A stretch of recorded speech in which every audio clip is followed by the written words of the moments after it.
Finally তোমাদের সাথে আজকে পিকনিক ব্লগটা শেয়ার করব আমরা এই এত সুন্দর জায়গাটায় পিকনিক করতে গিয়েছিলাম। সেখানে গিয়ে আমরা কি কি করলাম আর কতটা মজা করলাম আজকে কিন্তু তোমাদের সাথে সবটা শেয়ার করব। তো ব্লগটা একটু বড় হলেও তোমরা কিন্তু দেখো অবশ্যই। সত্যি বলতে দিনটা ভোলার মতন ছিল না, এতটা মজা করেছি আমরা। তো হ্যালো এন্ড হাই সবাইকে। পিকনিকের রিলস গুলো দেখার পরে তোমরা আমাকে বলা শুরু করে দিয়েছো যে দিদি ব্লগ কবে আসবে, আর আমিও এই ব্লগটা শেয়ার করার জন্য ভীষণ এক্সাইটেড ছিলাম, কিন্তু একটু লেট হয়ে গেছে এডিট করতে।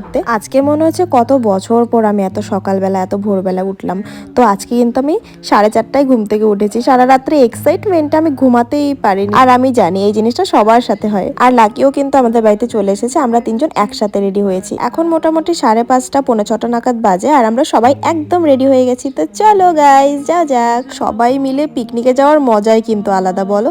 আর বাইরে বেরিয়ে দেখি অনেক কুয়াশা পড়ছে, কিন্তু আজকে অনেকটাই কম ছিল কুয়াশা। আর দেখো সবাই বেরিয়েও গেছি, প্রচন্ড ঠান্ডা ছিল। আমাদের জন্য 12-20 সবাই ওয়েট করছে, আর গাড়ি যাবে রাধানগর থেকে, মানে সুখেন্দু ওরা সব গাড়িতে লোড করছে এখন।